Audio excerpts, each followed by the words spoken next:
तो प्यारे विद्यार्थियों नमस्कार, स्वागत है आप सबका एक और नए वीडियो में। प्यारे विद्यार्थियों, आज हम यहाँ पर देखने वाले हैं कक्षा 11वीं के लिए आपका त्रैमासिक परीक्षा का अंग्रेजी विषय का पूरा क्वेश्चन पेपर और इसका पूरा सॉल्यूशन। तो देखिएगा प्यारे विद्यार्थियों, आपका त्रैमासिक परीक्षा का कक्षा 11वीं का क्वेश्चन पेपर बिल्कुल इसी प्रकार का आपको परीक्षाओं में देखने को मिलेगा। तो यहाँ से आप सब लोग इसको अच्छे से देख लें और पूरा का पूरा पेपर समझ लें, ताकि आप सब लोग अपनी वार्षिक परीक्षाओं के पेपर में पूरे अंक प्राप्त कर सको। अब चलो जल्दी से हम आगे बढ़ते हैं, समझते हैं कि आपकी त्रैमासिक परीक्षा 2024-25 का कक्षा 11वीं का अंग्रेजी विषय का पूरा पेपर कैसा आएगा। तो देखिएगा, आपके पेपर के लिए 3 घंटे का आपको समय दिया जाएगा और टोटली आपका ये 80 अंक का पेपर होने वाला है। तो चलो जल्दी से हम आगे बढ़ते हैं, समझते हैं आपके पूरे पेपर को। प्यारे विद्यार्थियों, वीडियो में आगे बढ़ें उससे पहले आप सब लोगों से रिक्वेस्ट है हमारी कि अगर आपने अभी तक हमारे यूट्यूब चैनल को सब्सक्राइब नहीं किया हो तो प्लीज़ जल्दी से चैनल को सब्सक्राइब जरूर कर लीजिएगा और साथ में बेल आइकन को दबाना ना भूलें। तो चलो जल्दी से हम आगे बढ़ते हैं, समझते हैं कि आपका पूरा क्वेश्चन पेपर कैसा आएगा और आप सबको अपने पेपर का सॉल्यूशन कैसे पूरा कंप्लीट कर लेना चाहिए। तो देखिएगा, कुछ इस प्रकार का क्वेश्चन पेपर आपको परीक्षाओं में देखने को मिलेगा। यहाँ से आप लोग देख लीजिएगा, यहाँ पर निर्देश आपको दिए गए हैं ऑल क्वेश्चंस ऑल कंपलसरी। यहाँ से इसके बाद में देखो सभी क्वेश्चन के नंबर उनके सामने दिए गए हैं, तो यहाँ पर 2 निर्देश लिखे होंगे। अब इसके बाद में देखो ये आपका पेपर का पैसेज है पूरा, ठीक है ना। प्रश्न नंबर 1 जो होगा ना, इसमें इस प्रकार से यहाँ पर आपसे पूछा जाएगा, read the following passage and answer the question on the basic of the compression of the passage. तो देखो यहाँ पर आपको एक पैसेज दिया गया है, एक अनसीन पैसेज है। अब चलो जल्दी से हम आगे बढ़ते हैं और इस अनसीन पैसेज में से फिर इनके आंसर को देखते हैं। तो देखो पूरा का पूरा ये अनसीन पैसेज है। अब चलो जल्दी से हम इनके आंसर देखते हैं। पहला question, what is an essential part of human development. तो देखो इसका राइट आंसर आ जाएगा एकेडमिक। उसके बाद में what is considered a hoax. तो देखो इसका राइट आंसर आ जाएगा प्रैक्टिकल एक्सपीरियंस, इसका राइट आंसर होगा। उसके बाद में अगला question, what has hindered student development. देखो इसका राइट आंसर आ जाएगा सी, गेनिंग प्रैक्टिकल एक्सपीरियंस। चौथे का राइट आंसर सी होगा। 5वां क्वेश्चन देखते हैं क्या लिखा है, देख लीजिएगा, the shift in education system. तो देखो इसका राइट आंसर आ जाएगा to focus on overall development. तो देखो चौथे का राइट आंसर सी आ जाएगा, यहाँ से देख लें। अब इसके अलावा 5वां क्वेश्चन पढ़ते हैं, which of the following is similar is the meaning of the word hoax. देखो हॉक्स की जगह पर यहाँ पर आपको अनट्रू लिख देना है, ठीक है ना। इस प्रकार से आप सब लोग यहाँ तक का पूरा पेपर देख लो। देखिएगा सभी के सभी क्वेश्चंस जो आपको बता रहा हूँ ना, इसी प्रकार से आपसे परीक्षाओं के पेपर में पूछे जाएंगे, जैसा कि आपको मैं यहाँ से बता रहा हूँ। तो आप सब लोग इनको अच्छी प्रकार से कंप्लीट जरूर कर लें, ताकि आप सब लोग अपनी परीक्षाओं के पेपर में इनको अच्छे से लिख कर आ सके। अब चलो जल्दी से हम आगे बढ़ते हैं और आगे के प्रश्न और उनके उत्तरों को देखते हैं। अब देखिएगा प्यारे विद्यार्थियों, 5वें के बाद में हम 6ठे नंबर के क्वेश्चन को पढ़ते हैं। ये दिया गया है, ये थोड़ा सा नंबरिंग चेंज हुई है, यहाँ पर 6 होना चाहिए था मगर ये 7 दे दिया, मगर क्रम से क्वेश्चन उतने ही होंगे। तो चलो जल्दी से हम आगे बढ़ते हैं और इसका आंसर देखते हैं। Which activity have become a point of the focus today. तो देखो यहाँ पर आपको लिख देना है को करिकुलम एक्टिविटी। उसके बाद में 7वां क्वेश्चन पढ़ते हैं। तो देखो 6ठा है और ये 7वां है, ठीक है ना। उसके अलावा देखो, why must student step out into the outside world. तो देखो यहाँ पर आपको लिख देना फॉर एसेंटिक डेवलपमेंट, इसका राइट आंसर होगा। तो देखो 7वें का राइट आंसर सी आ जाएगा। उसके अलावा 8वां question, the word century means. तो देखो सेंचुरी वर्ड का मीनिंग क्या होगा। तो देखो यहाँ पर आपको लिख देना 100 साल, यानी कि 100 ईयर्स।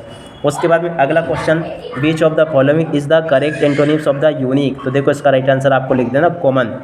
उसके अलावा क्लासरूम टीचिंग प्रोवाइड्स। तो देखो 10वें नंबर के क्वेश्चन का राइट आंसर आ जाएगा द फाउंडेशन। तो देखो इस प्रकार से यहाँ तक का आप लोग देख लें इसको पूरा, और यहाँ तक के सभी क्वेश्चन के आंसर को समझ लीजिएगा।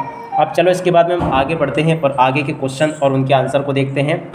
तो देख लीजिएगा प्यारे विद्यार्थियों, इसके अलावा यहाँ पर आपसे प्रश्न नंबर 2 में इस प्रकार से नोट मेकिंग पूछी जाएगी। वैसे तो आप सब लोगों को नोट मेकिंग बनानी आती होगी, और अगर नहीं आती है तो इस वीडियो के डिस्क्रिप्शन बॉक्स में आपको एक वीडियो की लिंक मिल जाएगी, उसके ऊपर क्लिक करके, या फिर आपको इस वीडियो के अंत में एक एंड स्क्रीन देखने को मिल जाएगी, उसके ऊपर क्लिक करके भी आप लोग इसको देखकर नोट मेकिंग को बनाना बिल्कुल आसान तरीके से सीख जाओगे। अब इसके अलावा देखो प्रश्न नंबर 3 लिखा है, you are Sumit of class 11th of excellence Raisen. और इसके अलावा आगे लिखा है, you are the cultural secretary of your school, draft a notice informing the student about the inter school dance competition. तो देखो इंटर स्कूल डांस कॉम्पिटिशन के ऊपर यहाँ पर आपको बनाना है, आप सब लोग इसको देख लें। और उसके अलावा में आपका आया design A poster on the save environment. तो देखो सेव इन्वायरमेंट के ऊपर आपका पोस्टर आया है। उसके अलावा देखो प्रश्न नंबर 4 को देख लें। उसके अलावा 5-6 सभी के सभी क्वेश्चन ये यहाँ पर आपको दिए गए हैं। बहुत ही जल्दी मैं आप सभी को इन सभी प्रश्नों का सॉल्यूशन बता दूंगा। अब चलो सेक्शन सी की ग्रामर को हल कर लेते हैं। तो देखो सेक्शन सी में ग्रामर दे रखी है, German is a European country. तो देखो इसमें आपका ए आ जाएगा। The school library has book on the psychology. तो देखो यहाँ पर आपको फेव लिख देना है। The traffic rules B follow. तो देखो यहाँ पर आपको मस्ट लिख देना है। English is an many countries. तो देखो स्पीकिंग यहाँ पर आपको लिख देना है। I don't like of them. तो देखो यहाँ पर आपको नेदर लिख देना है। This is the main name is written on the board. तो देखो यहाँ पर आपको होज लिख देना है। तो देखो यहाँ से आप सब लोग इस प्रकार से इसको देख लें और पूरा का पूरा इसको समझ लें। अब चलो जल्दी से हम आगे बढ़ते हैं और आगे के क्वेश्चन के सॉल्यूशन को देखते हैं। तो देखो प्रश्न नंबर 7 जो होगा ना, इस प्रकार से यहाँ पर आपको डुएट डायरेक्टेड देखने को मिलेंगे। पहला क्वेश्चन लिखा है ही रीड इंग्लिश स्टोरीज। देखो इसको आपको क्या करना है, चेंज इनटू नेगेटिव बनाना। तो देखो ये हो जाएगा he did not read English stories, ठीक है।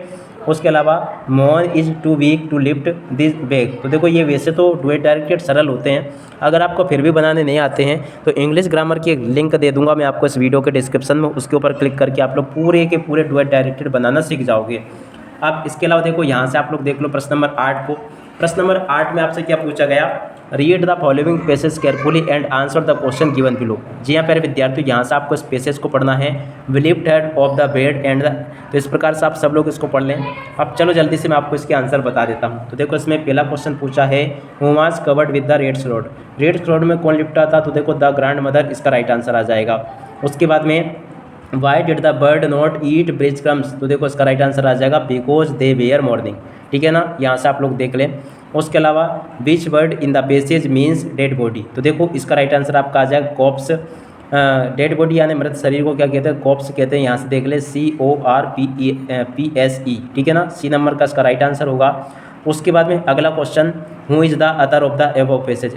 इस पैसेज के अथर कौन है, तो देखो इसका राइट आंसर आ जाएगा खुशवंत सिंह। यहाँ से देख लें, when was the grandmother's body take for cremation. तो देखो इसका राइट आंसर आ जाएगा इवनिंग टाइम, ठीक है ना। उसके अलावा छठा question, which of the following has the similar meaning of the word weeping. तो देखो वीपिंग का सिमिलर मीनिंग क्या आ जाएगा, मॉर्निंग। यहाँ से आप लोग देख लें, ये इसका राइट आंसर होगा। अब इसके बाद में देखो प्रश्न नंबर 9 को देखते हैं, जिसमें कि आपकी एक पोएम आएगी। अब यहाँ से इस पोएम को देख लीजिएगा, क्या लिखा है, the cardboard show to me. तो इस प्रकार से आप सब लोग इस पोएम को देख लो। ये पोएम बिल्कुल आपकी त्रैमासिक परीक्षाओं के पेपर में छपी है। अब चलो जल्दी से मैं आपको इसके आंसर बता देता हूँ। टोटली पूरा का पूरा पेपर का सॉल्यूशन आपको यहाँ पर देखने को मिल जाएगा, इसलिए आप लोग पूरा पेपर का सॉल्यूशन देखकर जरूर जाए।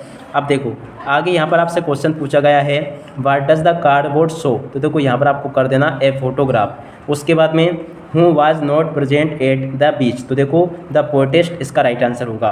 उसके बाद में अगला question, what does the word transient mean in the poem. तो देखो इसका राइट आंसर आ जाएगा टेम्पररी। तो इस प्रकार से आप लोग देख लें। अब इसी के बाद में देखिएगा प्रश्न नंबर 9 जो होगा, 9 के बी वाले भाग में एक और आपको ये पैसेज दिया जाएगा, जो कि आपकी दूसरी पुस्तक जो है उससे लिया गया है। इसमें पहला क्वेश्चन क्या लिखा है, from which lesson this take taken by. ये कहाँ से लिया गया, तो देखो इससे ले गया है द एड्रेस। तो देखो यहाँ से आप लोग देख लो और इसको पूरी तरह से आप लोग कंप्लीट कर लीजिएगा। और इसके बाद में चलो हम आगे बढ़ते हैं, अगले क्वेश्चन को देखते हैं। Who had told the others Mrs doling. तो देखो इसका राइट आंसर आ जाएगा, यहाँ से देख ले, हर मदर। उसके अलावा अगला question, which of the following is the similar meaning of the word precious. तो देखो यहाँ पे आपको लिख देना वैल्यूएबल। इस प्रकार से आप लोग इसको देख लें और पूरा का पूरा समझ लीजिएगा। उसके बाद में देखो प्रश्न नंबर 10 को देख लें। 10 के बाद में देखिएगा प्रश्न नंबर 11 लिखा है, प्रश्न नंबर 12 लिखा गया है, और 13, 14, 15 ये यहाँ पर आपको क्वेश्चन दिए गए हैं। तो इस प्रकार से आप लोग इन सभी क्वेश्चन को देख लीजिएगा और पूरा समझ लें। यहाँ तक के सभी क्वेश्चन और उनके आंसर मैं आपको बता चुका हूँ। अब इसी के साथ में प्यारे विद्यार्थियों इस वीडियो को यहीं पर पूरा करते हैं। नमस्कार, जय हिंद, जय भारत।